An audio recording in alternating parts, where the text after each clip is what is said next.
We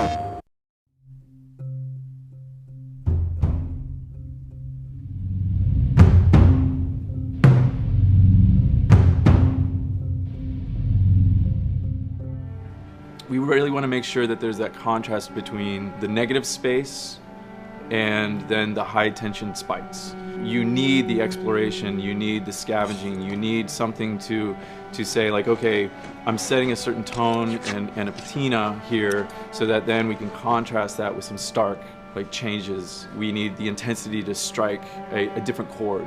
That only works if you have the negative space to play off of. We wanted you to be forced to make some choices in the world that showed how depleted the resources were. You know the drill. Look around, see if there's anything we can use. And we really wanted to give you a reason to go explore this space.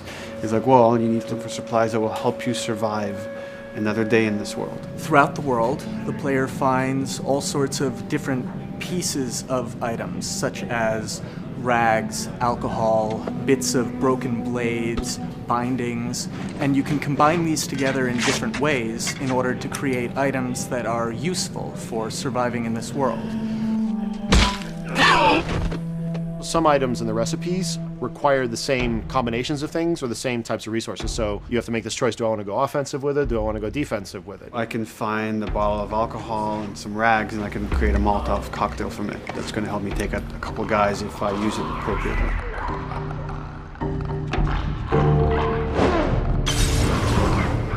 Or I could use those same ingredients and craft a medkit. And that lets me kind of choose, do I want to play it more defensively and kind of have items that help me heal myself, or much more aggressively, I'm going to have items that help me kill and destroy in order to then progress and get out of this area. Molotov and medkit are not the only ones that have these interesting overlaps. You can craft a shiv out of a binding and a blade so that you can sneak up behind somebody and take them out more quickly and more quietly, or it can be used to jimmy open locked doors. So you are expending a binding and a blade in the hopes that there's going to be something awesome on the other side of that door. Or you could craft a melee upgrade. So you might have some nails that you've picked up or a pair of scissors or something. You're going to be able to use bandages and use these things to attach them to the 2x4. So now you've got a more powerful melee weapon. This is something you're going to be able to run and take down an enemy in a single blow. Alternatively, you can use those same type of nails to make a bomb. This is something you can place in the world and they're going to be able to trigger it. Since resources are limited, you stealth past an encounter, you're not getting the stuff that was encountered. Not just the stuff off the guys that you would have taken down, but also in terms of what's in the environment for you to scavenge.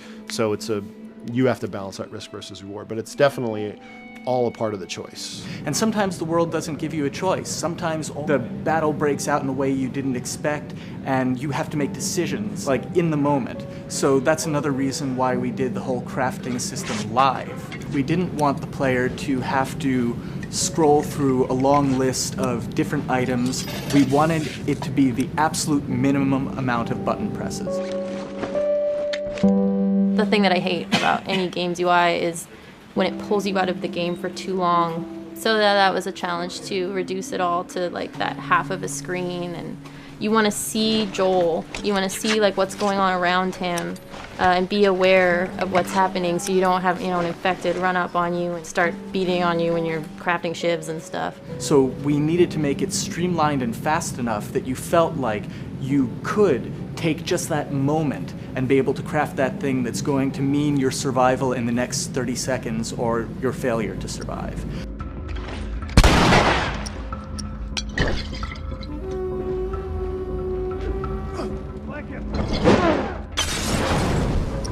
The brutality of the encounters is allowing us to reach into the tone of the survival aspect of the game.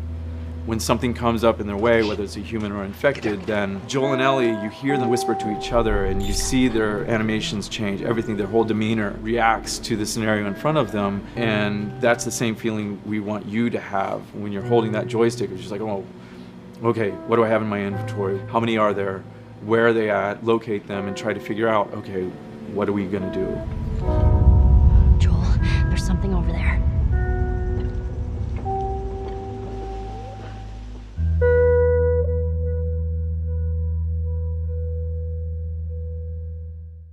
プレイステーション